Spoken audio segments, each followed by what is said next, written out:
ഞാൻ എപ്പോഴാണോ നാട്ടിലേക്ക് വരുന്നത് അപ്പം മാത്രമായിരുന്നു. പിന്നെ അധികവും വിളിക്കുന്നവരെ ഞാൻ നിരുത്സാഹപ്പെടുത്തുമായിരുന്നു. ഞാൻ ഇങ്ങനെ ഒരു പ്ലാനൊന്നും ഇല്ല, അതുകൊണ്ട് പിന്നെ ഇങ്ങനെ അങ്ങനെ അങ്ങനെ തന്നെ പറയായിരുന്നു ഞാൻ. പിന്നെ ഇന്റർവ്യൂസിലാണെങ്കിലും ചോദിക്കുമ്പം ഞാൻ പലപ്പോഴും നമുക്ക് നോക്കാം അങ്ങനെ പറഞ്ഞിട്ടുണ്ടായിരുന്നുള്ളൂ. പിന്നെ ഇതൊരു നിമിത്തം പോലെ അങ്ങനെ വന്നതാണ് ഒരുത്തി. അപ്പൊ ഒരുത്തി കഴിഞ്ഞിട്ട് ഇപ്പം എനിക്ക് തോന്നുന്നു റിലീസായിട്ട് ഒരു വർഷമായി. അപ്പൊ ഇപ്പോ ഒരു വർഷത്തിന് ശേഷമാണ് ശരിക്കും ഞാൻ അടുത്ത സിനിമയായിട്ട് വരുന്നത്. അപ്പൊ അങ്ങനെ ഗ്യാപ്പ് എടുത്ത് തന്നെ സിനിമ ചെയ്യുന്നുള്ളൂ. അല്ല, എനിക്ക് ഉറപ്പാണ്. കാരണം ചേച്ചി ഇത്രയും നല്ല ക്യാരക്ടേഴ്സ് ഒക്കെ ചെയ്ത് ഇവിടെ നിന്ന് അഭിനയിച്ച് തകർത്ത് ഒരു ബ്രേക്ക് എടുത്താൽ പോലും ചേച്ചി അടുത്തേക്ക് സിനിമകൾ വരാതിരുന്നിട്ടായിരിക്കില്ല. ചേച്ചി വേണ്ടാന്ന് വെച്ചിട്ടുള്ള ഒരു ഡിസിഷൻ തന്നെ ആയിരിക്കും എന്ന് എനിക്ക് തോന്നിയിട്ടുണ്ട്.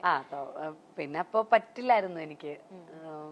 പക്ഷെ എപ്പോഴും നാട്ടിലേക്ക് വരണം എന്ന് ഭയങ്കരമായിട്ട് ആഗ്രഹിച്ച ആളായിരുന്നില്ലേ? ഭയങ്കരമായിട്ട്. എനിക്ക് നാടാണ് ഇഷ്ടടോ. എന്റെ നാടും വീടും എന്റെ അമ്മയും അച്ഛനും ഇവിടെ. എന്റെ നാടും റേഷകടയും എന്നൊക്കെ. നമുക്ക് നമ്മുടെ നാടും നമ്മുടെ റേഷകടയും സുന്ദരിൽ പറഞ്ഞ പോലെ. എനിക്ക് എന്താ അറിയില്ല, ഇവിടുത്തെ ഈ കുത്തിത്തിരിപ്പും ഈ കുണ്ടുകുഴിയും ഒക്കെ എനിക്ക് ഭയങ്കര ഇഷ്ടം. ഇവിടുത്തെ നമ്മളോരോന്നും അറിയില്ലേ, ഓ കേരളത്തിലെ ട്രാഫിക്, കേരളത്തിലെ മറ്റേ വൃത്തിയില്ലായ്മ ഒക്കെ ഉണ്ടല്ലോ. പക്ഷെ എന്താന്നറിയില്ല, വേറെ എവിടെ കൊണ്ടിട്ടാലും എനിക്ക് ഇതൊക്കെ തന്നെ ഞാൻ ഇടയ്ക്കിടയ്ക്ക് ആലോചിക്കും കൊതുകടിയും മെയിൻ എടുത്ത് പറയണം. എന്തൊക്കെ ആയാലും ശരി, ഒരു പ്രത്യേക വികാരമാണ്. എനിക്ക് തോന്നുന്നു എല്ലാവർക്കും എങ്ങനെയാണോ അറിയില്ല. അല്ല, കുറെ ആൾക്കാര് എന്റെ കസിൻസ് ഒക്കെ തന്നെ UK പോയിട്ട് അവരവിടെ വീട് മേടിച്ച് സെറ്റിൽ ആവുക. അപ്പൊ നമ്മൾ ഇവിടുന്ന് UK പോണല്ലോ, അവരിടയ്ക്കൊന്ന് നാട്ടിലേക്ക് വരുള്ളൂ. ട്രിപ്പൊക്കെ പോവില്ലേ നമ്മൾ ഇവിടുന്ന് ഒരു 10 ദിവസം,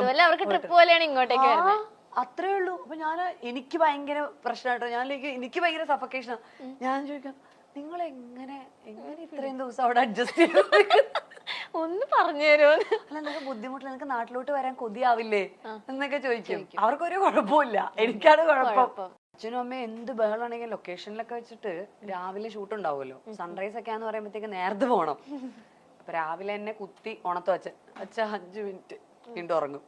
വീണ്ടും 5 മിനിറ്റ് കഴിയുമ്പോ അവർ അച്ഛൻ ഒരു 5 മിനിറ്റ് കൂടെ കഷ്ടമുണ്ടെന്നൊക്കെ പറഞ്ഞ് കരഞ്ഞ് 1.5 മണിക്കൂർ എടുക്കും.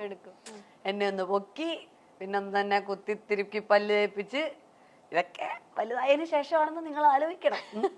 ഇപ്പൊ കുട്ടികളൊക്കെ ഒറ്റയ്ക്ക് സിനിമയ്ക്ക് അഭിനയിക്കുന്ന സമയം അന്ന് അച്ഛന്റെ അമ്മയുടെയും കൂടെ പോയി അരുത്തിയെല്ലാം കാണിച്ച് ഞാൻ അഭിനയിച്ചോണ്ടിരുന്നത്.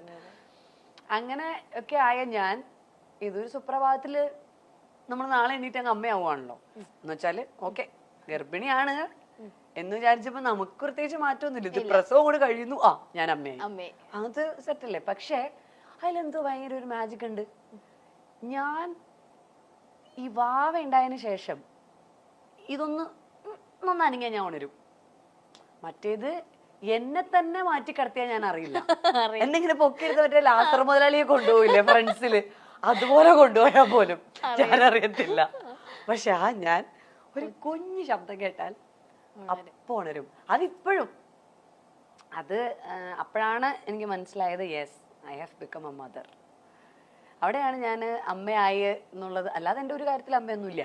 പക്ഷെ ഇങ്ങനെയുള്ള ചില കാര്യങ്ങൾ വരുമ്പോൾ, അല്ലെങ്കിൽ അവന് വിശക്കുമ്പോൾ, അവൻ്റെ കൂടെ എവിടെയെങ്കിലുമൊക്കെ ഞങ്ങൾ ഒരുമിച്ച് ചെറുതായിരിക്കുമ്പോൾ പോകുന്ന സമയത്ത് അവന് വേണ്ട എല്ലാ മീലുകളും കഴിച്ചില്ലെങ്കിലും ഒക്കെ എൻ്റെ കയ്യിൽ പ്രിപ്പയർഡ് ആയിരിക്കും. അതൊക്കെ ഞാൻ അമ്മയായതിൻ്റെ ഭാഗമായിട്ട് എനിക്ക് ഞാൻ പോലും അറിയാതെ വന്ന റെസ്പോൺസിബിലിറ്റീസാണ്.